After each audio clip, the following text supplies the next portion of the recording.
بسم الله الرحمن الرحيم ونسأل الله أن يجمعنا هنا في حضرة حبيبه صلى الله عليه وسلم. هذه جلسة ببركة الله إن شاء الله نكون في حضور سيدنا محمد عليه الصلاة والسلام. هذا نيتنا والله ولي التوفيق. We are starting in the name of Allah, most merciful, most beneficent,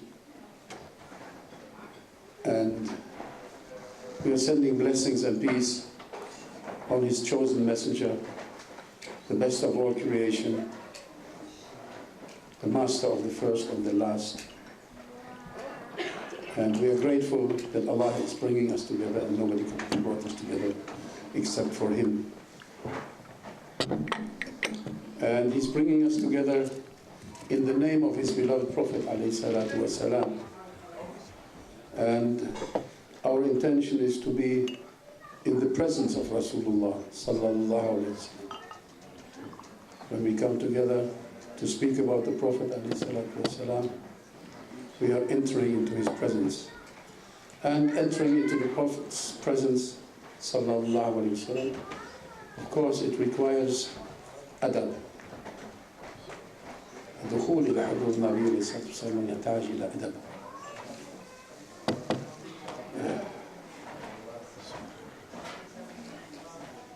Wir sind zusammengekommen hier, Alhamdulillah,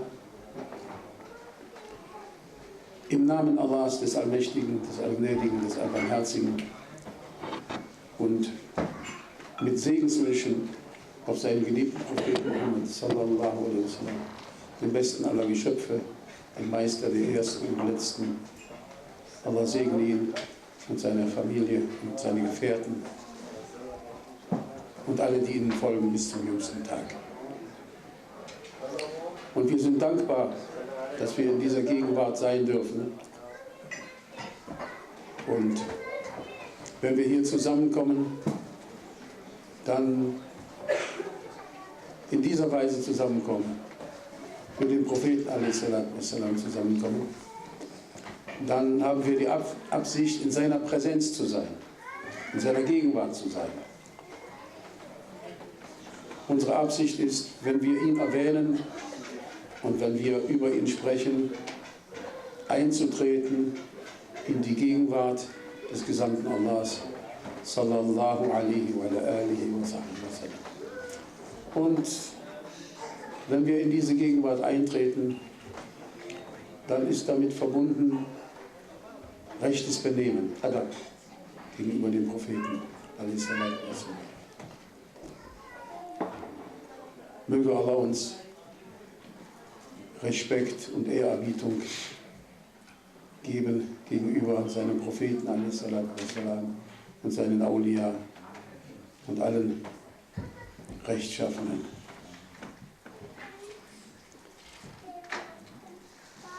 Inshallah sprechen wir heute über das, was man als Wunder des Propheten die Wunder des Propheten Muhammad sallallahu alaihi wa sallam bezeichnet. Und für dieses einfache Wort Wunder gibt es im Arabischen verschiedene Begriffe, die unterschiedliche Nebenbedeutungen haben. Und mir fallen davon 4 ein. Es gibt sicher noch viele mehr. Die arabische Sprache ist ein Meer. Aber die mir einfallen, sind Aya,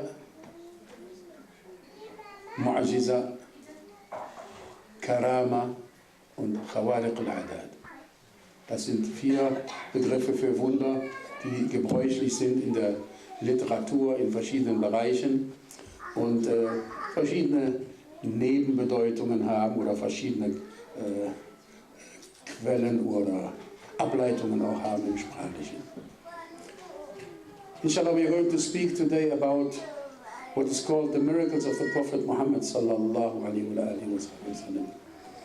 And if we want to look at the original Arabic There are several words in Arabic for what we translate as miracle. So there is, and they all have different taste or different background, but they will all be translated as miracles in one way or the other. And there's these 4 terms. Probably there are many more because the Arabic language is an ocean, but these 4 come to my mind and they're used a lot. They're called ayah, mu'jiza, karama, and khawarik al-adat. And we will give a short explanation and try to give a definition. What is a miracle, especially in relation to a messenger or a prophet sent by Allah Almighty. Allah mentions in the Quran different ayat or ayat, is the plural, that were given to several prophets. For example, you find Musa alayhi salam, he was giving the ayah that his stick turned into a serpent, into a snake, and his hand became white when he pulled it out from under his garment. These were ayat which he was sent, ayatain, 2 ayats, which was sent to Fir'aun to call him to the right path and to believe in Allah. And he was given other ayat, like when Allah ordered him to hit a rock with his stone, and 12 springs came forth, water came from 12 places, and so on. So Musa was given ayat. And Salih alayhi salam, he was given an ayat.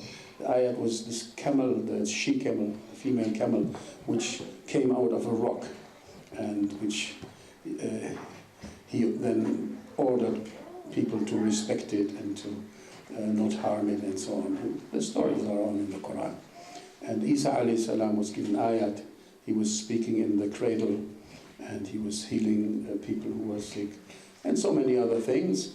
And Dawood and Suleiman, they were given ayat, like the wind was at their command. They could listen to the speaking of animals. And in general, we may say all the prophets, they were given some ayat.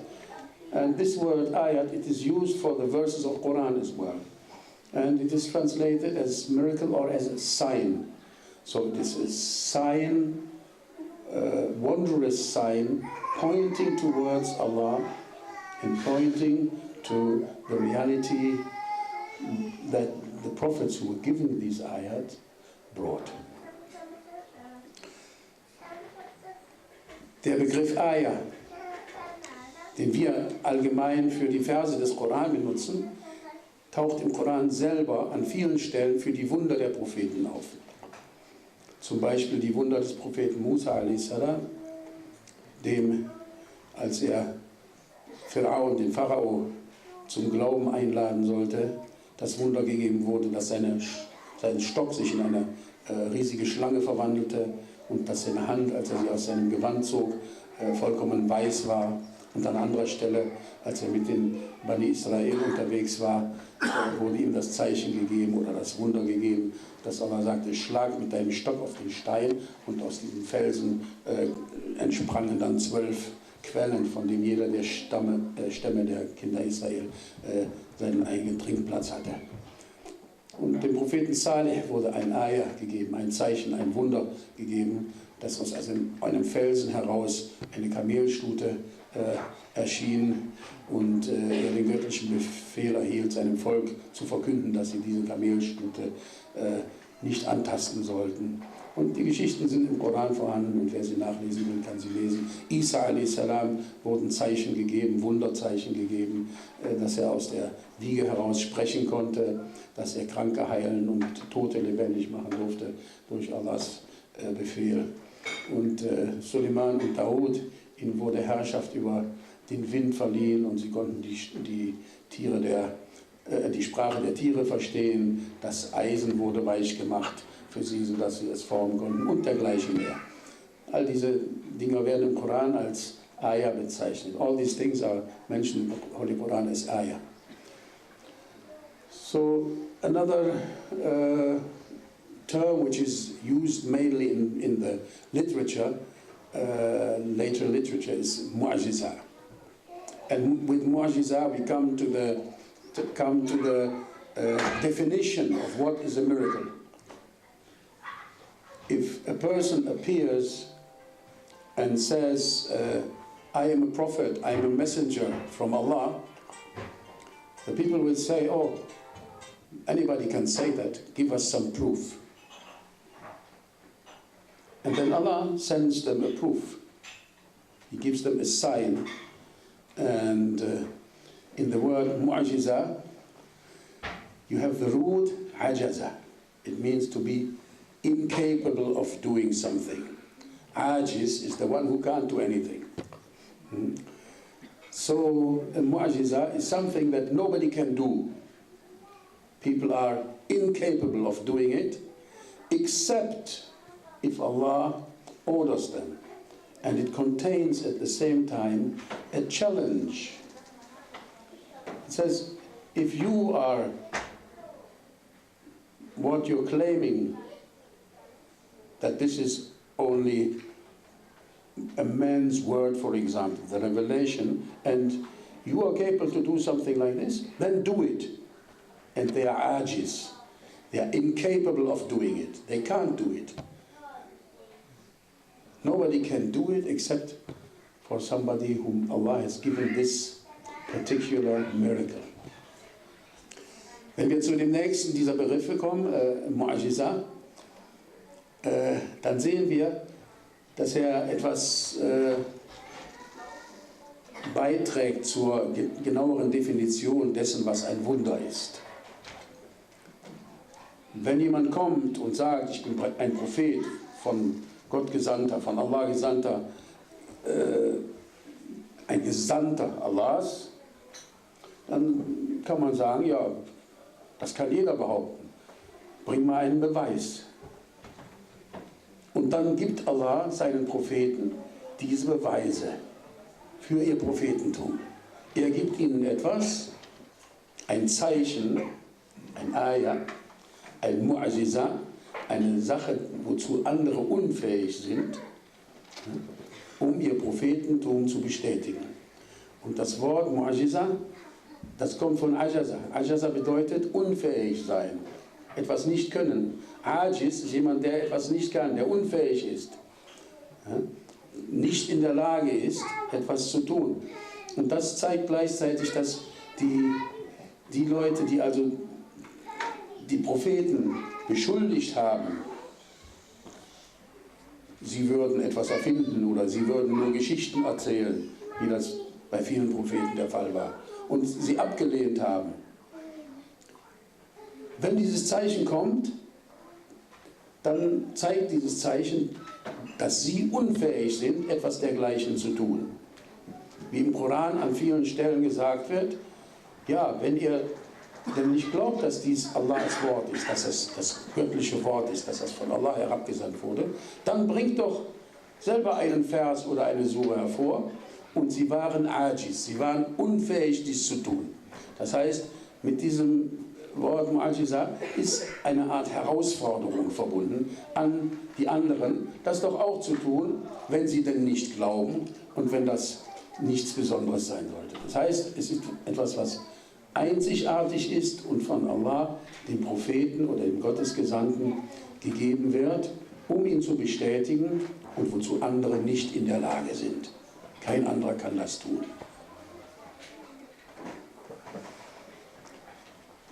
Der nächste Begriff, Karama. Karama ist ein Wunder, was einem Propheten oder auch einem Wali, einem Heiligen, einem rechtschaffenen Menschen gegeben wird. Manche Gelehrte sagen, al-Mu'jizat lil-Anbiya wal-Karamat lil-Awliya. Also die Wunder der Propheten und Gottesgesandten nennt man Mu'jiza und die der Awliya, der Rechtschaffenen, der Salihin, der Gottesfreunde, die nennt man Karamat. Aber es gibt auch andere, die sagen, nein, auch die Propheten haben Karama. Karama sind großzügige Geschenke Allahs an seine Diener, mit denen er sie bestätigt. Und das kann sein, ohne dass eine Herausforderung da ist. Ja? Der Prophet a.s. zum Beispiel wurde auf die Nachtreise geschickt und auf die Himmelsreise geschickt. Und da war nicht diese Situation wie bei der Spaltung des Mondes, als sie gesagt haben, na dann spalt doch mal den Mond, wenn du ein Prophet bist. Sondern Allah gab ihm das einfach als Geschenk und als Bestätigung und als Zeichen der Gottesnähe. Und deshalb sagen manche der Gelehrten, also das ist ein Karama. Aber allgemein werden die Wunder der Gottesfreunde, der Awliya, der Salihin als Karamat bezeichnet.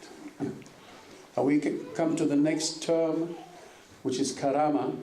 Karama is a gracious gift given by Allah to one of His servants to show him His nearness and to prove His station also, but it is not connected with this kind of challenge, like in the case of the mu'jizat, the miracles of the prophets, which were asked, then show us a sign if you are a prophet and so on. But they are gracious gifts of Allah.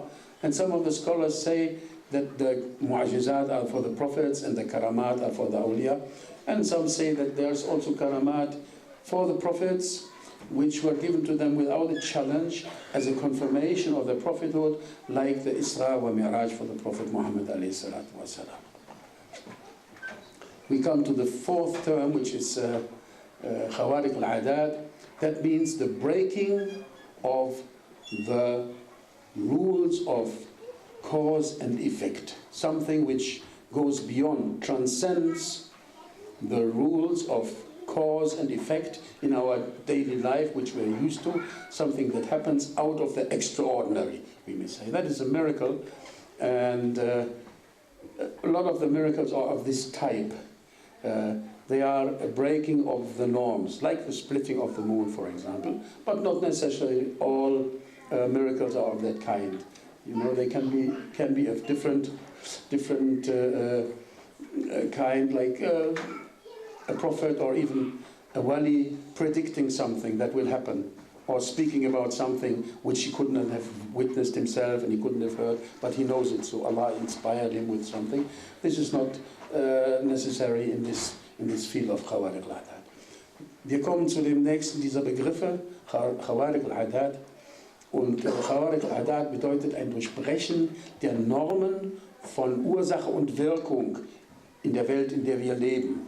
Wir sind gewohnt, dass alles eine Ursache hat und eine bestimmte Wirkung erzielt wird. Und wenn dann etwas geschieht, was das vollkommen durchbricht, was die Gesetze der physischen Welt, in der wir leben, durchbricht, was vollkommen außergewöhnlich außerhalb der Norm stattfindet, dann nennt man dieses khawariq al-adat. Nicht alle Wunder, aber viele der Wunder gehören zu dieser Kategorie. Zum Beispiel, wenn einem Propheten eine Inspiration gegeben wurde über etwas, was in der Zukunft geschehen wird oder was in der Vergangenheit geschehen ist oder was in seiner Abwesenheit, ohne dass es ihm zugetragen wurde, geschehen ist, dann fällt das eigentlich nicht unter diesen Bereich, khawariq al-adat, sondern ist einfach ein Wunder, ist vielleicht ein Mu'jiza oder ein Karama, je nachdem. Aber das ist auch wieder eine spezielle Form von Wundern, khawariq al-adat, das Durchbrechen der Normen des Gewohnten. Ja, also wenn jemand übers Wasser läuft oder durch die Lüfte fliegt und so weiter. All solche Sachen, die nach den Gesetzen der Physik eigentlich normalerweise nicht geschehen. Alhamdulillah. Das ist eine kurze Einführung in die Terminologie und in die Definition. Wir haben gesagt, ein Wunder ist etwas, was Allah einem seiner Diener gibt, um seinen Rang zu bestätigen, entweder als Prophet oder auch als Heiliger, als Wali, als Rechtschaffener. So this is a short introduction into the terminology of what we call miracles and the different terms that are used. And to put it all in a nutshell, we may say a miracle is something which Allah grants to one of His servants to prove his rank, either as a prophet or as a wali. And of course there are many things implicated in this, and things which, there's many branches of miracles. And I think Qadi Ayad, for example, in Al-Shifa, he has about 20 different kind of miracles, which he all combines, into different chapters. And we're going to read, inshallah, some of this today and more of it tomorrow.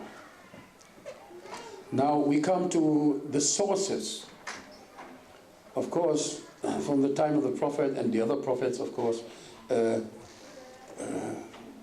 many people have said many things.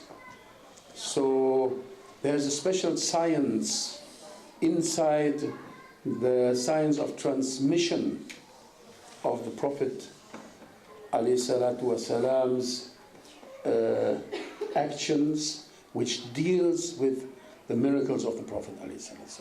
Of course, first we find them spread out in the collections of hadith, the early collections of hadith, and in the books of Sirah, and they are in different places according to the happening. In the battle of such and such, that happened, when the Prophet was there, that happened, and so on. And of course, the first source of all is the Quran. And then we find all these reports, the hadith about it. And then later on, people developed a special branch of knowledge, which is called Khasa'is or Dalail al-Nubuwah. Sallallahu alayhi wa sallam. The specialties of the Prophet ﷺ and the proofs of his prophethood. And a lot of the scholars have written and collected hadith under this branch of knowledge. And like in the introduction to one of the biggest works on this field, Imam al-Bayhaqi's Dalail al-Nubuwah, they mention 22 famous works in this field. Wir kommen zu den Quellen, aus denen wir diese Wunder kennen. Die erste Quelle ist natürlich der Heilige Koran und dann die Berichte, die Hadithe, das, was vom Propheten ﷺ überliefert wurde. Und wir finden natürlich diese Berichte sowohl in den großen Hadith-Sammlungen als auch in den Biografien, in der Sira des Propheten ﷺ, an den jeweiligen Stellen. Und da wird dann gesagt, während der Schlacht so und so oder als der Prophet an jenem Ort war oder im Haus von dem und dem war, geschah das und das, jenes oder dieses Wunder. Und dann entwickelte sich später ein Zweig, ein Wissenschaftszweig, der sich speziell damit beschäftigt, mit diesen Besonderheiten des Propheten ﷺ, die nur ihm gegeben waren, und den Beweisen seines Prophetentums. Al-Khasa'is und Al-Dalail al-Nubuwah. Sallallahu alaihi wa alihi wa sallam.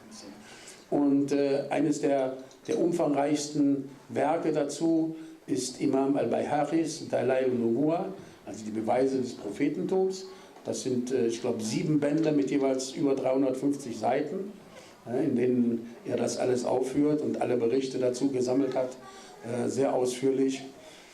Und er erwähnt oder ich vermute, es ist der Herausgeber, erwähnt in der Einleitung dazu also über 20 Werke mit Titeln und Verfasser und wann die gelebt haben und so weiter. Das ist also ein großes Feld und das sind alles bedeutende Werke, und natürlich hat einer vom anderen übernommen und es hat sich immer weiter ausgeweitet und haben immer wieder neue Sachen entdeckt, natürlich im Laufe der Zeit, die an anderen Stellen war.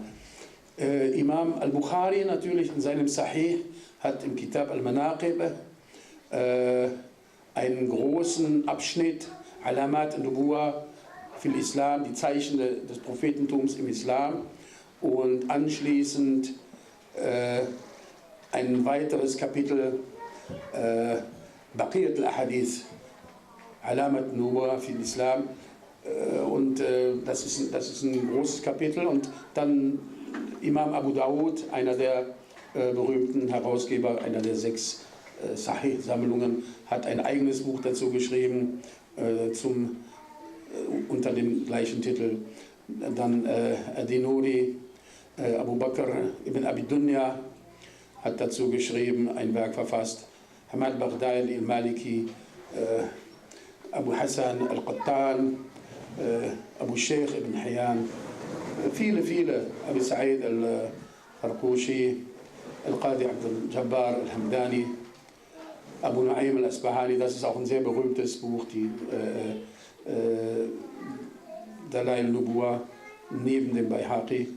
Und dann ein Al-Mustaghfiri, al-Nasafi, Abu Dharr al-Harawi, Abu al-Hassan al-Marwadi. MashaAllah, es gibt viele. Ibn al-Mulaqid, al-Suyuti natürlich hat ein eigenes Werk, al-Khasais al-Kubra, in dem er unheimlich viel gesammelt hat. Das sind die Werke, in denen man also die ursprünglichen Dinge findet, aus denen dann wieder andere Leute Mukhtasar, verkürzte Versionen gemacht haben oder die sie in ihre Werke haben einfließen lassen. Aber das sind die Quellen, die gesicherten Quellen auf diesem Wissensgebiet. So the knowledge about these khasais, I mentioned just now a few names, I'm not going to repeat it now again. I think you heard them. First of all, Imam al-Bukhari, of course, and the last big name was Imam al-Suyuti with his Khasais al-Kubra. And the most famous one and most extensive one, I think, is Imam al-Bayhaqi. Rahimahullah ajma'in. May Allah be pleased with all of them for preserving this knowledge. Because they spent all their lives preserving these information and these blessed events for us. So we must be thankful to them and to Allah that He has given this to us. Alhamdulillah. So inshallah we will come now to, I will now start getting into some of these miracles, and I think we will speak today only about one miracle, but quite extensively, maybe a second one. But the greatest and the most enormous miracle of the Prophet ﷺ is, of course, the Holy Quran.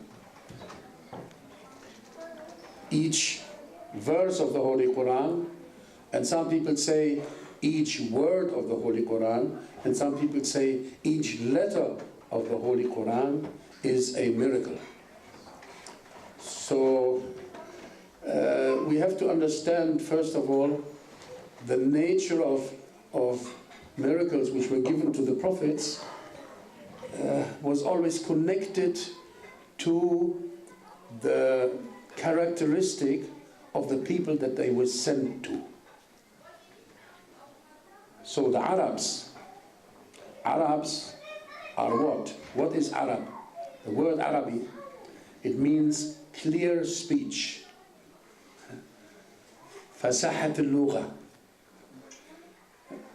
Arabiyyun mubin, it says in the Quran. Clear Arabic speech. So they were the people of speech, of perfect speech, perfection in speech. And Qadi Abd says, and he expresses it very nicely. So I will just give you some of the translation. The Arabs were the masters of linguistic expression, having been given eloquence and aphorisms not given to any other nation. They were given a sharpness of tongue not possessed by other peoples, and an incisiveness of speech penetrating right to the heart of the meaning. Allah gave them that as part of their nature and character. It is natural to them and comes easily. They use it spontaneously to evoke amazement, and it enables them to deal with any situation, speaking extemporaneously. Extemporaneously, it means they make it up immediately. They don't need, like I read from somewhere from the book, you know. No, they make it up. They can speak, mashallah, in any situation. They compose rajas poems, that's a kind of metric poetry, using powerful language between thrust and riposte, in praise and defamation, when making requests and entreaties to raise up or to bring low. With their language, they can make somebody who is nobody, they can make him into a top leader. And they can make a top leader into nobody with their speech. Like the media today. They have that power. By use of language, they work a kind of permissible magic and are able to string together adjectives more beautiful than a string of pearls. With it, they can deceive the intelligent, make easy what is difficult, heal old feuds, bring ancient ruins to life, make cowards brave, open up clenched hands. You know, people who don't want to give, they can open up their hands. Huh? Give, yeah, they give, okay. Huh? Make the imperfect perfect and reduce the highborn to obscurity. So this is how he describes what the Arabs were given of language, the power of language that they were given. It was incredible. So I'm going to now give the whole thing in German again. Sorry, everything takes twice as long. Be patient, please. I'm sorry, but we are in the situation that half speak no English and half speak no German, so we have to do this. Order of Sheikh Hassan, he always says, make it in English and German. Huh? So, wir sprachen über die Propheten, dass ihnen jeweils die entsprechenden Wunder gegeben wurden. Und wir sprechen jetzt über das größte Wunder des Propheten, den Heiligen Koran. Jeweils die Wunder gegeben wurden, die der Natur oder den Charakteristika ihres jeweiligen Volkes, zu dem sie gesandt wurden, als Erste gesandt wurden, entsprachen. Und das Wort Arabisch, der Prophet war Araber und der Koran ist auf Arabisch und er wurde als erstes, natürlich wurde er zu allen Welten gesandt, Rahmatan lil Alamin, aber als erstes Mal die ersten Adressaten seiner Botschaft waren die Araber. Und das Wort Arabi, das bedeutet klare, eloquente Sprache. Im Koran heißt es Arabiyyun Mubin, Koran Arabiyyun Mubin, in klar abgefasster arabischer Sprache. Und die Araber waren die Meister der Sprache. Ja, sie waren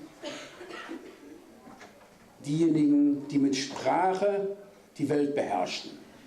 Allah hatte ihnen diese Gabe gegeben und deshalb war das größte Wunder des Propheten auch ein Wunder, was mit Hilfe der Sprache sich manifestierte. Und ich werde ein bisschen aus Qadiyat Shifa jetzt zitieren, der das in wunderbarer Weise beschreibt. Er sagt, der erste Aspekt der Unnachahmlichkeit des Koran besteht in der Vorzüglichkeit seiner Abfassung, der Vollkommenheit seiner Wortwahl, der Reinheit seiner Sprache, in seiner prägnanten Präzision sowie in seiner Eloquenz, die weit über die gewohnten Normen der Sprache der Araber hinausgeht. Und dann sagt er über die Araber. Dabei sind die Araber die größten Meister auf diesem Gebiet und gelten als die Helden des gesprochenen Wortes, denen in der Tat Eloquenz und Worte der Weisheit verliehen wurden, wie keiner anderen Nation. Wie sonst keinem Volk wurde ihnen eine eindeutige, beredte Reinheit des sprachlichen Ausdrucks sowie eine direkte und deutliche, den Verstand im Innersten beeindruckende Art der Ansprache gegeben. Allah hat diese Gaben zu festen Bestandteilen ihrer Natur und ihres Charakters gemacht, die ihnen instinktiv und ohne besondere Anstrengung zur Verfügung stehen, sodass sie jederzeit damit verblüffen können.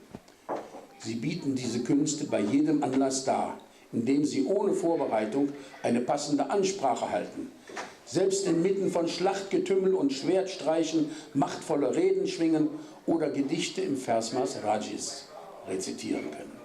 Schmähungen, Lob oder Tadel vortragen, mit sanften Worten ihre Ziele erreichen, hochloben oder erniedrigen und den legalen Zauber der Sprache nutzen, indem sie Adjektive schöner als Perlenketten aneinanderreihen, sodass sie den Verstand betören, das Schwere leicht machen, alte Feindschaften überwinden oder Fehden aufs Neue entfachen. Feiglinge zur Kühnheit ermutigen, Geizhälsen die Hände zum Geben öffnen, Unvollkommenes vollkommen werden lassen oder aus dem berühmten Edlen einen bedeutungslosen Unbekannten machen. Das sind die Araber. Das sind die Eigenschaften der Araber. Subhanallah. Und dann kommt jemand und bringt ihnen etwas, was sie vollkommen überrascht, was sie noch nie gehört haben, trotz all ihrer Eloquenz, all ihrer Beredtheit. Die waren geschockt, als sie den Koran hörten. So was haben wir noch nie gehört. Das war ein guter Dichter zuerst. Ne? Bis sich dann rausstellte, nein, das war ja keine Dichter. Ne? Aber erstmal, das war unglaublich für sie. Das wirkte, weil das ihre Spezialität war, hatte das so eine Wirkung auf sie, so einen Eindruck machte der Koran auf sie. Jedes Wort des Koran am Platz und mit unzähligen, tiefgehenden Bedeutungen. Ali sagt, das Einzige, was sie in Erstaunen versetzen konnte, war ein edler Gesandter mit einem ehrwürdigen Buch, an welches das Falsche weder von vorn noch von hinten herankommt. Das ist ein Koranvers, ne? Eine Herabsendung von einem, der weise und des Lobes würdig ist. Ein Buch, dessen Verse klar bestimmt miteinander verwoben und dessen Worte ausführlich dargelegt und im Einzelnen gegliedert sind, dessen Eloquenz den Verstand überwältigt und dessen Reinheit der Sprache über jedes andere Wort obsiegt. Seine präzise Bündigkeit und seine Unnachahmlichkeit ergänzen einander.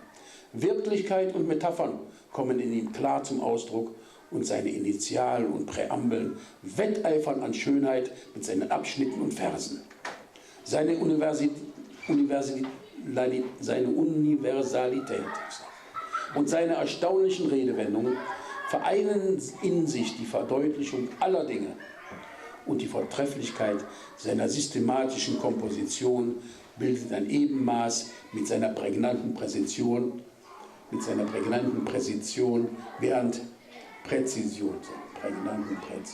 während seiner erlesenen Formulierung eine große Zahl, eine riesige Zahl nützlicher Bedeutungen umfassen.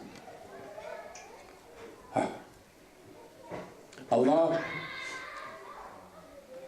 when he sent the Quran to the Prophet ﷺ, he shocked the Arabs. They had never heard anything like this. There was nothing in all their poetry, in all their free speech comparable to it. Nothing. They couldn't make out what it was. First they thought, oh, he's a really great poet, but no, it wasn't. It came and it had so many aspects. It couldn't be human work. It was impossible. Nobody. No, they couldn't. And nothing could impress them like this. Nothing ever impressed them like this. This book sent down by Allah. They were absolutely amazed. And it was so easy also to memorize. You know? Once you hear, especially for an Arab, once you hear some of the verses of Quran, they're like burned into your heart. They are there and they stay. And it comes back. Especially you have to imagine these people, they didn't have TVs, they didn't have WhatsApp, they didn't have all this stuff. Their minds were impressed by words and they remembered words. They used to listen to a poem of 200 verses, and after that they could repeat it. They could repeat it.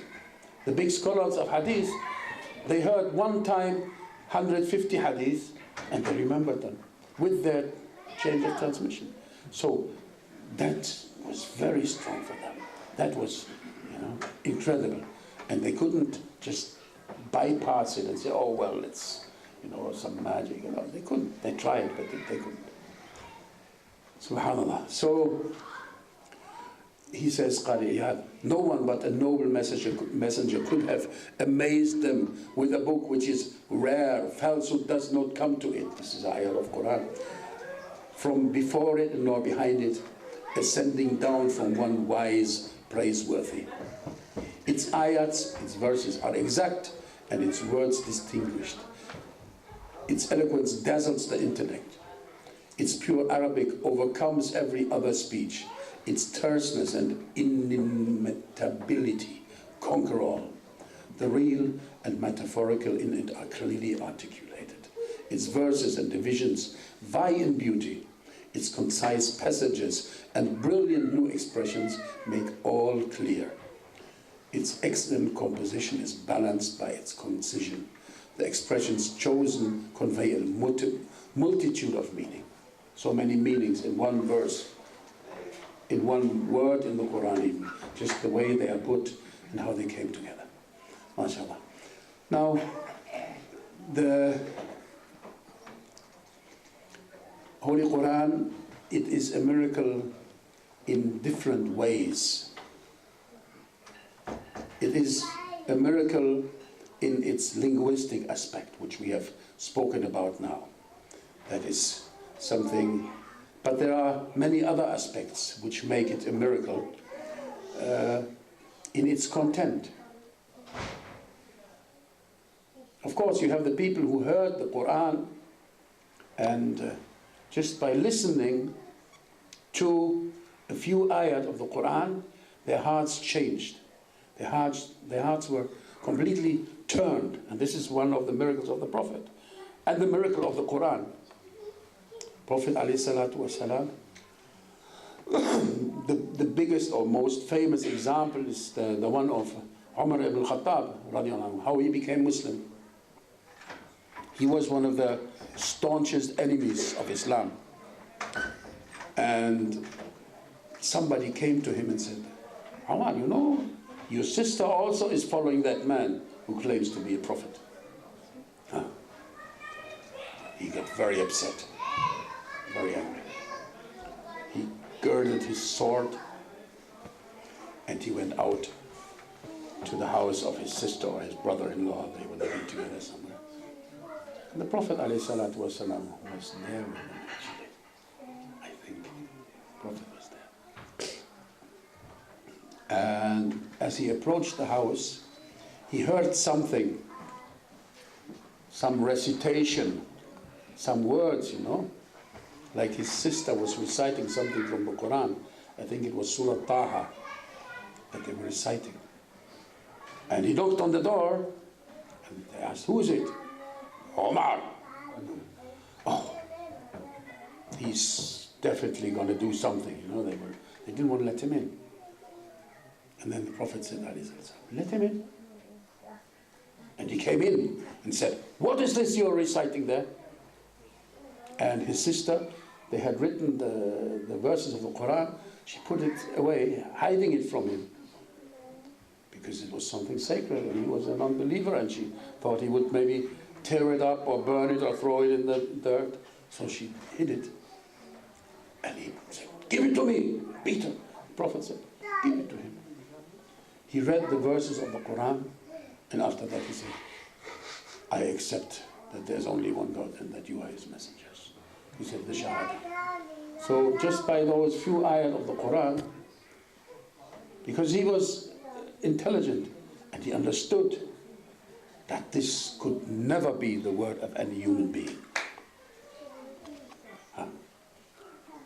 And many people, mashallah, they became Muslim in that way, by hearing a few ayat of the Quran and understanding that this is the word of Allah and it can only be that this is the messenger of Allah and everything else is false.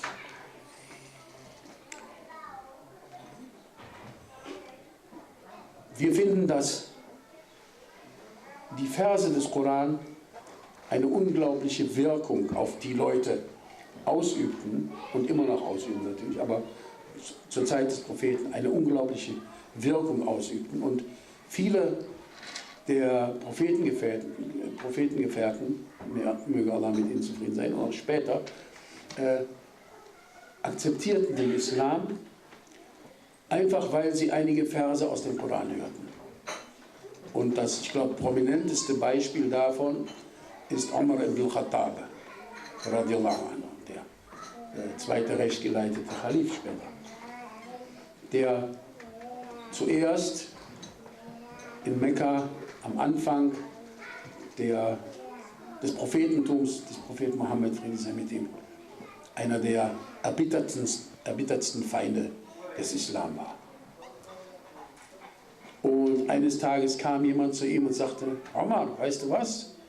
Deine Schwester folgt jetzt auch diesem da, ne? Der sagt, er ist ein Prophet. Sie folgt ihm auch. Ach, sagt er, das kann nicht sein. Doch, ich hab's aus sicherer Quelle, ich hab's gehört. Er war außer sich vor Wut und schnallte sich sein Schwert um und machte sich auf, mit übler Absicht, ne? Wahrscheinlich den Propheten zu töten. Weil er hört, die versammeln sich da bei deinem Schwager oder bei deiner Schwester im Haus und die machen da was. Ne? Und als er sich näherte, als er dem Haus näher kam, hörte er schon eine Rezitation. Er lauschte an der Tür und dann klopfte er. Wer ist da? Omar! Oh Mann, den lassen wir nicht rein, das ist gefährlich. Tut uns was. Doch der Prophet, er sagte, lass ihn rein. Lass ihn rein. Und er kam rein und sagte, was ist das, was ihr da rezitiert? Und er sah, wie seine Schwester diese Koranverse, die sie rezitiert hatten, und ich glaube, es war Surat Taha, versteckte vor ihm, damit er die nicht nahm, und er war ein Ungläubiger, er hätte das in den Müll geschmissen oder was weiß ich, verbrannt, irgendwas damit machen können. Also versteckte sie das. Er sagte, gib mir das. Nein, und er schlug sie, und der Prophet sagte, gib es ihm doch. Und er nahm es und er las die Verse und dann sagte er, Ashhadu an la ilaha illallah, wa ashhadu anna Muhammadan Rasulullah. Dann nahm er den Islam an. Und das ist wiederum nochmal ein Wunder des Propheten, ﷺ, das zeigt, dass sein Bittgebet erhört wurde, weil er sagte anschließend, ich hatte Allah gebeten, den Islam entweder durch al-Hakam, später bekannt als Abu Jahl, oder durch Omar zu stärken, weil das waren zwei bedeutende Persönlichkeiten bei den Quraysh, und wenn die den Islam annahmen, dann hätte das eine große Stärkung für die Muslime bedeutet. This contains this happening, this event, apart from the miracle of the Quran, which changed the heart of an unbeliever to faith. It contains another miracle of the Prophet ﷺ, because he had been supplicating Allah, making dua to Allah previously, that either al-Hakam, who was later known, I think, as Abu Jahl, his uncle, or Umar ibn al-Khattab may enter Islam to strengthen the community of the Muslims, because they were powerful personalities in their tribe, in their tribal society. And many other people, we find it in the literature, how many people accepted Islam by hearing some verses of the Quran and being impressed by them. And now we have this linguistic aspect, the language of the Quran, and then we have the Quran's uniqueness in the way it is built up into chapters, surahs, and its style. And this also impressed people. It made them accept that this cannot be a lie, this must be from Allah.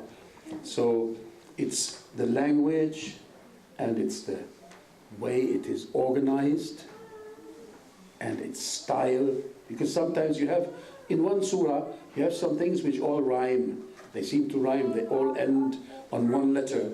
And then suddenly that breaks, and you find it comes to something else, but still it's harmonious.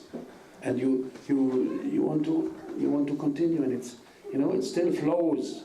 And even it flows in different readings.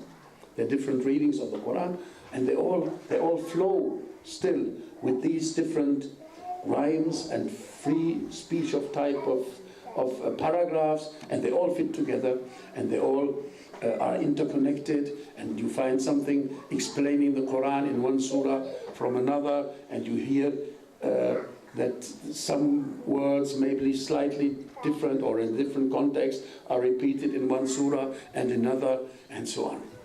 So these are all part of the uniqueness of the Quran. Its linguistic aspect, the language, then the style and its order. And then you come to the next miracle. What is in the Quran of reports about invisible, unknown, hidden things? Allah is telling the future. The Quran says things which will happen in the future. It did in the time of the Prophet, and it still does. If you know how to look, you will still find things which happen today in the Quran. Ein weiterer Aspekt der Unnachahmlichkeit des Koran ist natürlich sein Aufbau und sein Stil. Die Art und Weise, wie die Verse angeordnet sind. Manchmal in Reimform, in Versform, manchmal als scheinbar freie Rede, thematisch verwoben. Jede Sure hat ihren eigenen Geschmack und ihren eigenen Stil, und doch ist alles, der ganze Koran, aus einem Guss, und du findest an einer Stelle etwas, was du an einer anderen Stelle wiederfindest, in gleicher Form oder ähnlicher Form, in anderem Zusammenhang, als Erklärung für das, was vorher oder war, oder als Hinweis auf das, was später kommt, und dergleichen mehr. Der Stil des Koran zeigt ebenfalls, genau wie seine sprachlichen Aspekte, seine linguistischen Aspekte, die Unnachahmlichkeit, die Einzigartigkeit des Koran. Und auch das hat viele Leute beeindruckt und dazu gebracht, zu sehen, dass dies Allahs Wort ist, dass dies ein Wunder ist, dass dies nicht etwas ist, was sich jemand ausgedacht haben kann. Und wie gesagt, wir reden hier über die Araber, die wir eben ziemlich genau beschrieben haben. Die waren so präzise in ihrer Sprache. Die hatten einen solchen Wortschatz. Heutzutage, unser Wortschatz ist ja minimal, ne? Wir haben nur noch, was weiß ich, 12.000 Worte oder 13.000 oder weiß ich wie viel, ganz wenige Worte zur Verfügung. Also es gibt dreimal so viele Worte in unserer Sprache, im Deutschen zum Beispiel, als wir beherrschen. Und viele verstehen wir nicht mal mehr, obwohl es Worte der deutschen Sprache sind. Wir sind sehr reduziert in unserer Fähigkeit. Das Arabische ist viel weitgehender. Die haben Worte, ich weiß nicht, wie viele Worte die für Kamel oder Löwe oder Himmel, Sterne und was weiß ich für so viele Sachen haben. Ja? Und die alle genau eine bestimmte Bedeutung haben, die wir gar nicht unterscheiden können mit unserer Sprache, wo wir dann immer 5 Adjektive dazusetzen müssen. Also ich merke das als Übersetzer. Ne? Ja? Im Arabischen gibt es ein Wort, das heißt al-Mukatab zum Beispiel. Ich arbeite jetzt an einem Buch, da kommt al-Mukatab vor. Al-Mukatab ist ein Sklave, der einen Freilassungsvertrag über eine bestimmte Zeit mit seinem Herrn abgeschlossen hat. Ja. So, ein Wort im Arabischen. Ja? Mukatab. Ganz simpel. Ne? Wir brauchen dazu eine halbe Seite. Es gibt so viele Dinge, ne? Im Arabischen, die sind so präzise und wunderbar. Und die Araber, die hatten all diese Mittel, und trotzdem war der Koran für sie ein Wunder. Und er ist ein Wunder. Deshalb all diejenigen, die jetzt versuchen, heutzutage daran rumzudoktern, irgendwas herauszufinden, Neues über den Koran herauszufinden, wer sich das ausgedacht hat und das stammt aus christlichen Quellen und was weiß ich. Die machen sich lächerlich, diese Leute. Die verstehen nichts, sondern die machen eine Theorie, ein Luftschloss, was mit dem, worüber sie sprechen, nichts zu tun hat. Ja Allah, Bismillah. Ja, wir kommen dann zum nächsten Aspekt der Unnachahmlichkeit, der Einzigartigkeit des Koran, nämlich das, was im Koran an Berichten über verborgene Dinge enthalten ist. Al-Mughayabat, sagt man auf Arabisch. Dinge, die im Unsichtbaren existieren, die keiner weiß, die noch nicht geschehen sind und die irgendwann geschehen.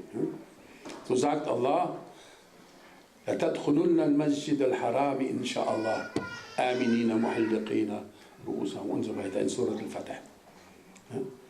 Das wurde offenbart in einer Situation, wo die Muslime weit davon entfernt waren, siegreich in Mekka einzuziehen und die heilige Moschee zu betreten. Das wurde offenbart in Hudaybiyah, wo sie gerade einen, nach Ansicht vieler, erniedrigenden Vertrag abgeschlossen hatten, dass sie nicht nach Mekka durften und erst nächstes Jahr und ohne ihre Waffen und unter bestimmten Bedingungen mal eben die Umrah machen durften. Ja? So. Und da offenbart Allah dies, dass sie siegreich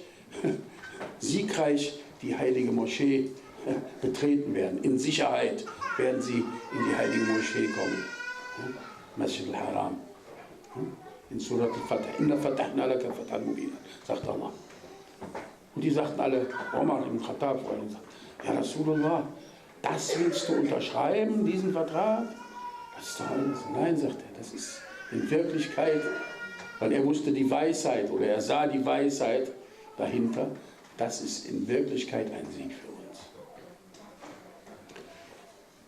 So there is, for example, this aspect about what the Quran is mentioning about hidden things, things which were not known, which will happen in the future. There is, and they're called mughayabat, there is in Arabic hidden things. There is what the Quran mentions about in Surah al-Fatih about the Muslims entering the holy mosque, the Masjid al-Haram, the Kaaba, coming to the Kaaba. And they will come to the Kaaba victorious in safety. You will enter. And that was in a situation at Hudaybiyah when they had just signed a contract. The Prophet ﷺ had signed a contract which most of the companions, they thought, oh, this is really degrading for us, you know. We were coming to make Umrah and now we have to turn back. We can't even make Umrah, we can't even slaughter our sheep in the holy precinct, or the camels we've brought to slaughter. We can't even do anything, you know, like this. And now next year we may come back without our weapons and under these and these conditions. And they thought it was really, they was feeling sad. And Allah, He reveals, He sends this ayat of Quran, Inna fatahna laka fatha mubina. Truly, we have given you an obvious victory. And they said, where's the victory? They didn't understand in that moment. And then later on, when the Prophet, after not too long, the Prophet entered Mecca without any bloodshed, on his camel, pointing with his stick to all the idols which he had put in the courtyard of the Kaaba, and each one fell down by itself. And they took everything, and they didn't even have to fight. So Allah is giving news of this before in the Quran, and many other things like this. This is one example. Allah speaks about the Byzantine Empire, that they will be losers, they will be defeated. غُلِبَتِ الرُّوم, Allah says. And after a few years, they will be victorious. And it's a good tidings for the believers. Oh. And truly, within a short while, the Persians defeated the Romans. Huh? It happened. And then there's the instance where Abu Bakr, he made a bet against one of the people who were doubting that the Romans will actually be victorious after a short while. And they said, okay, if they are victorious within 7 years, I will pay you such and such. And if not, you pay me such and such. You know, that was the deal they made, like a bet. And then Abu Bakr, he asked the Prophet and he said, no, bid'ah doesn't mean 7 or 8. Make it 9. A few years. And he made it 9, and in the 9th years, the Romans defeated the Persians. That's in the Quran. You find it in the Quran. One of the miracles of the Quran. Ein anderes Beispiel ist der Vers im Koran, der sagt, die Römer werden besiegt werden und nach einer gewissen Zeit, nach ihrer Niederlage, werden sie siegreich sein. Und dies ist eine frohe Botschaft für die Gläubigen. Und tatsächlich nach einiger Zeit kam es dazu, dass die Perser, das persische Reich, die Byzantiner in einer riesigen Schlacht vernichtend schlug. Und dann gab es eine Geschichte zwischen Abu Bakr und einem anderen Zweifler, der sagte, ach, ich glaube da nicht dran, dass die siegreich sein werden. Wenn die innerhalb von 7 oder 8 Jahren siegreich sind, dann gebe ich dir das und das. Und wenn nicht, dann gibst du mir das und das. So eine Art Wette. Und Abu Bakr beriet sich mit dem Propheten und er sagte, nein, 7 oder 8 Jahre reicht nicht. Das Wort Bid'ah im Koran, Bid'ah zu nehmen, eine gewisse Zahl von Jahren, ist mindestens, das ist bis zu 9. Sag mal 9. Die hat gesagt, nein, nicht 7 und 8, sagen wir 9 Jahre. Und okay. Und im 9. Jahr besiegten die Römer dann das persische Reich. Alhamdulillah. Und so gibt es viele andere Verse. Wir können jetzt Stunden darüber reden, aber wir müssen Salat al-Asr beten noch, denke ich mal. Es ist schwer Zeit. Ja, wir machen noch 1, 2 Dinge hier. Auf jeden Fall sind das derartige Dinge zahlreich im Koran enthalten und das sind Wunder, weil der Koran von Dingen kündet, die geschehen werden. Der Koran beschreibt natürlich auch Dinge, die die Menschen zu dieser Zeit nicht wissen konnten, wie zum Beispiel die verschiedenen Stadien der Embryonalentwicklung im Mutterleib. Wir hatten damals keine Scanner und keine Röntgengeräte und Echo und was weiß ich, um das zu überprüfen. Aber heutzutage wissen wir, dass diese 7 Abschnitte der Entwicklung des Embryos tatsächlich genauso stattfinden, wie sie im Koran beschrieben sind. Viele andere Dinge, die 2 Meere, die sich nicht vermischen, ne? Zum Beispiel. Das hat man viel später herausgefunden. Und es gibt Leute, die haben diese Dinge untersucht und sind dann Muslime geworden, weil sie festgestellt haben, aha, diese Dinge, diese wissenschaftlich nun von uns erforschten Zusammenhänge im Universum, die sind schon im Koran beschrieben. Und sagt, ja, dann ist das doch das Wort Gottes. Das ist ein ständig, und das geschieht ständig. Ich glaube, es gibt immer noch unzählige Bereiche und unheimlich viele Geheimnisse im Koran, die nicht ergründet sind, wo auf einmal jemand feststellt, oh, dieser Vers im Koran, der beschreibt ja genau das, was wir jetzt hier entdeckt haben. Zusammenhänge im Universum, die zum Beispiel die Gestirne in ihrem Verhältnis zueinander und so weiter. All diese Dinge, das findet sich alles im Koran in einer unbeschreiblich präzisen Weise, wenn man es denn versteht. Dann enthält der Koran natürlich Berichte über frühere Zeiten, was vorher geschehen war, was der Prophet a.s. aufgrund seiner Entwicklung, seiner Erziehung, seiner Umgebung nicht wissen konnte. Geschichten, die in den früheren Schriften sind, aber auch solche, die nicht darin enthalten sind, über Geschehnisse mit vorangegangenen Völkern und Korrektur mancher Dinge, die sich in den Geschichten des Alten und Neuen Testamentes zum Beispiel finden. All diese Dinge stellen jedes für sich ein Wunder dar, weil der Prophet konnte das nicht wissen.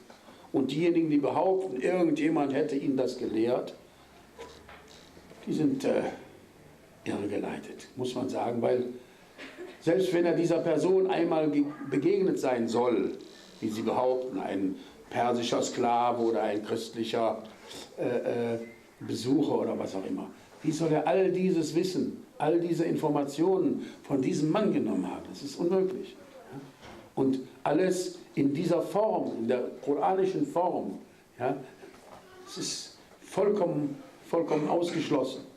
Aber natürlich, sie haben erstmal versucht, ne, die Leugner haben erstmal versucht, ja, das hat ihm einer erzählt und er hat es da und das ist Geschichten der Altvorderen und so weiter, ja, bis sie keinen Ausweg mehr hatten irgendwann natürlich. So, now we spoke about the things that a few things which happened or are still going to happen, mentioned in the Quran, things which are in the future from the perspective of the Quran. And another aspect about these unseen things is that the Quran describes facts, realities, scientific connections which couldn't be known at that time. For example, the development of the embryo to a child in the mother's womb. They had no means to look at that in their time. They had no echo and X-ray and all these things which they use now. But now the scientists find that exactly what is described in the Quran, 7 stages of development of the human being from the seed and the egg in the female womb until a human being comes out, they are exactly as they are described in the Quran. Things in the universe, things about the human being, things in biology, physics, many fields of science are in the Quran, and people now discover them, and some of the scientists discovering that actually what they have discovered and they think is completely new is in the Quran, because they meet the Muslims and say, yeah, but this is in the Quran, you know? Oh, then they accept Islam. May Allah guide all of them and all of us. Now, another aspect of the uniqueness of the Quran and the miracle of the Quran is that it speaks about things which happened to previous people long time ago. Some of the stories which are in the scriptures of previous religions, and some aren't, and some are corrected in the Quran. And the Prophet, by his upbringing and his environment and by the information which he had at his disposal, could never have known these things, even though they claimed sometimes that, oh, he met that person or he met this one. Oh, but he met him only in Medina, and actually the revelation started 20 years before in Mecca, you know, and he was speaking about these things, and so on. It's completely illogical to claim anything like this. And he brought forth all these stories. You have to look at the Quran, the stories of the Bani Israel, the stories of all the prophets before, many prophets before him, the stories of the peoples like Ad and Thamud, the story of the creation of the universe, the stories of Nuh alayhi salam, and so many other things which are in the Quran in great detail and repeated and adding to each other and make up a full story. So There's books written about the Prophet Nuh in the Quran, the Prophet Ibrahim in the Quran, the Prophet Musa in the Quran, whole stories. And you find it all there. And the Prophet didn't study these things. He never had a chance to study the things. Not in Arabic, and he didn't know any other language than Arabic. He didn't know Persian, he didn't know Roman, Latin or anything. No, impossible that he could have studied all this in his youth, before his prophethood. Sallallahu alayhi wa alihi wa sallam. So then we come to another kind of miracle of the Quran, which is the verses we mentioned already, these verses, which contain a challenge and at the same time show that the ones who are challenged can never fulfill this challenge. They can't, they're unable. For example, when the Jews came to the Prophet and they said, oh, but we are the real chosen people of Allah, I said, well, and the paradise is only guaranteed to us and not to nobody else. He said, if the paradise with Allah is only for you and not for any other people, why don't you wish for death? Huh? Why don't you wish for death? It says in the Quran, تَمَنَّوا الْمَوْتِ. A wish for death, and because you will go straight to paradise. It's yours, quickly. Huh? Why don't you? But they would never wish it because of the works which their hands had sent forth, because of their actions. They knew it's not true, but they were claiming it. So the Quran challenges them. Well then, if you're the people of paradise, go there. No, we're still busy and no, we have something to do. They didn't, they couldn't do it. They could never do it. It was impossible for them to do it. And of course, many other verses where Allah says, bring something forth like the Quran, bring one ayah, bring one verse, bring one surah like it, and whoever may support you and guide you in this. Take the jinn and all the humans, you cannot do it. And they could not do it. Even they tried, they couldn't do it. And then the one where the Prophet ﷺ, with the Christians, when the bishops of Najran, they came and they refused to accept Islam, the Prophet said, well then come and bring your sons and our sons, your women and our women, and ourselves together, and we ask Allah to curse the one who is a liar. Huh? No, sorry, we are going, we have some business, we can't do it. No, they can't do it. They can't do it. They couldn't do it and they didn't do it. This shows the mu'ajiza of the Quran and the ijaz of those who are challenged, the incapacity of those who are challenged. So, jetzt kommen wir nochmal, und ich denke, da machen wir dann Schluss für heute. Wir haben schon, mashallah, eine halbe Stunde überzogen. Wir kommen zu den Versen im Heiligen Koran, die eine Herausforderung beinhalten und zugleich die Unfähigkeit der Herausgeforderten aufzeigen, dieser gerecht zu werden. Und es gibt 3 große Beispiele dafür. Einmal sagt Allah im Koran zu den Juden, die behaupteten, das Paradies ist nur für uns, die Bani Israel, die sagten, Paradies gehört uns und kein anderer kommt ins Paradies. Wir sind das auserwählte Volk. Bleibt mal, wo ihr seid. Wir. Sagt Allah, sprich, sagt er zum Propheten, wenn die Wohnstätte des Jenseits, das heißt das Paradies, bei Allah alleine euch unter Ausschluss aller anderen Menschen zustellt, dann wünscht euch doch den Tod, wenn ihr wahrhaftig seid. Ja, ihr geht direkt ins Paradies. Ihr kommt alle ins Paradies, sagt er. Doch niemals werden sie sich ihn wünschen, sagt Allah, wegen der Werke, die ihre Hände vorausgeschickt haben. Und sie konnten das nicht. Sie konnten nicht. Nein, es war ihnen unmöglich. Kein einziger von ihnen wünschte ihn sich. Keiner von ihnen. Jetzt, ich will sterben. Na, keiner. Und vom Propheten wird überliefert, er habe gesagt, ich schwöre bei dem, in dessen Hand meine Seele liegt, keiner ihrer Männer könnte dies sagen, ohne an seiner Spucke zu ersticken. Er hat das gesagt. Das heißt, er würde, wenn er es sagt, tatsächlich sofort sterben. Aber keiner konnte es. Und dann die Geschichte, als vom Najran die Bischöfe kamen zum Propheten und sich weigerten, den Propheten anzuerkennen und den Islam anzunehmen. Da sandte Allah, der Erhabene, ihm a.s. den Vers herab: Und wer mit dir darüber streitet, nach dem, was dir an Wissen zugekommen ist, zu dem sprich.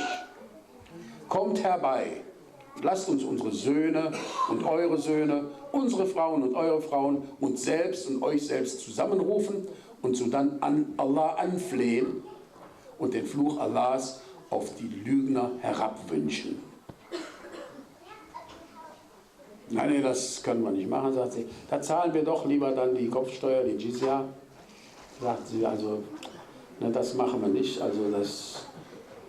Und ihr Anführer, ein Mann namens al-Hafidh, sagte zu ihnen: Ihr wisst in der Tat, dass er ein Prophet ist und dass bis heute niemals ein Prophet ein Volk verflucht hat, ohne dass sowohl seine Alten als auch seine Jungen allesamt vernichtet wurden. Ja. Konnten es nicht. Ja. Sie werden herausgefordert: Ja, tut das doch, bitte macht doch mal. Ja, ihr sagt, so, nein, das können wir nicht. Ja. Und dann natürlich die zahlreichen Verse im Koran, wo Allah die Leugner herausfordert, doch einen Vers oder eine kleine Sure zu produzieren, mit Hilfe aller Djinnen und aller Menschen und aller Götzen und was auch immer sie haben. Und ihr habt doch Vorlagen, ihr habt doch schon die Verse. Ihr müsst nur so etwas Ähnliches machen. Nun macht doch mal. Bitte, könnt ihr das? Ihr sagt doch, das ist nicht Allahs Wort, dann macht's doch. Sie konnten es nicht und sie werden es niemals können. Alhamdulillah. Es gibt Leute, die sagen, jeder Vers ist ein Ayat, ein Zeichen Allahs. Manche sagen jedes Wort. Und die Sheikhs, die sagen, mashallah, in jedem Buchstaben sind 124.000 Weisheiten verborgen, wenn das mal kein Wunder ist. Ne? Mashallah. Möge Allah uns dieses Wunder, dieses größte Wunder des Propheten a.s. würdigen lassen und zu schätzen wissen. Alhamdulillahi Rabbil Alameen. May Allah grant us to accept and to understand and to respect and to honor that greatest miracle of His most beloved Messenger, sallallahu alayhi wa sallam. وإذا شرفنا به صلى الله تعالى عليه وعلى آله وصحبه وسلم ولنا شيخنا الكرام ولنية الشفاء يا رب العالمين اشفي مرضانا وارحم موتانا بحرمة الفاتحة. If there's some questions, quickly please, because it's getting late. Any questions? Falls jemand Fragen hat, bitte schnell, weil es ist schon spät. Alhamdulillah. So, über die anderen unzähligen Wunder des Propheten a.s. Entschuldige, du hast eine Frage. Also, es war wirklich, dass in der Umar eine Wette abgeschlossen hat. Abu Bakr. Genau, Abu Bakr. Ja, also gibt es Berichte in Hadith. Ja, das war ja nicht so eine Wette im Sinne von Glücksspiel, ne? Sondern er hat ja gesagt, ich verpfände sozusagen meinen ganzen Besitz dafür, dass das die Wahrheit ist, was der Prophet gebracht hat. Ne? Also das war nicht jetzt so eine Glücksspielwette oder sowas, sondern das war schon, da ging es schon um ein bisschen was anderes. Ne? Ja, das ist ein bisschen was anderes als so eine Wette, wie wir sie kennen. Pferdewetten oder Fußballwetten oder so. Das ist schon mal ein bisschen was anderes. Inshallah, we will continue tomorrow. Yes, okay. Die Stelle im Koran, die erwähnt ist, wo die zwei Meeren sich nicht, das Wasser sich nicht mischen, wo du davon gesprochen hast. Ja. Wissen wir, welches Gewässer damit gemeint ist? Es gibt so etwas an der Meerenge von Gibraltar, wo der Atlantische Ozean und das Mittelmeer aufeinandertreffen, genau, und die mischen sich nicht. Da gibt es sogar Fotos von, die sind unterschiedlicher Farbe und die fließen also beide jedes wieder dann zurück in sein Meer, ohne sich zu durchmischen. Ja, aber kann sein, dass es noch andere Stellen auf der Welt gibt, wo das so ist, aber das ist eine Stelle, wo das mit Sicherheit so ist. Das hat damals der Jacques Cousteau, der berühmte Jacques Cousteau, hat das ja beschrieben. Ne? Und da kannst du mal, wenn du im Internet nachguckst, ne? Die Begegnung von Atlantik und Mittelmeer oder irgendwie sowas, findest du dazu Fotos auch. Das ist sehr, sehr eindrucksvoll, das zu sehen. Inshallah, we continue tomorrow. Thank you for your patience. Everybody listening to half of the talk in another language which you don't understand, of course. Thank you very much for your patience and thank you much for attending. And inshallah tomorrow again at 2 o'clock after Dhuhr prayer, with permission of Sheikh Hassan, we shall continue. سبحان ربك رب العزة عما يصفون والسلام على المرسلين والحمد لله رب العالمين. الفاتحة. Thank you. Welcome.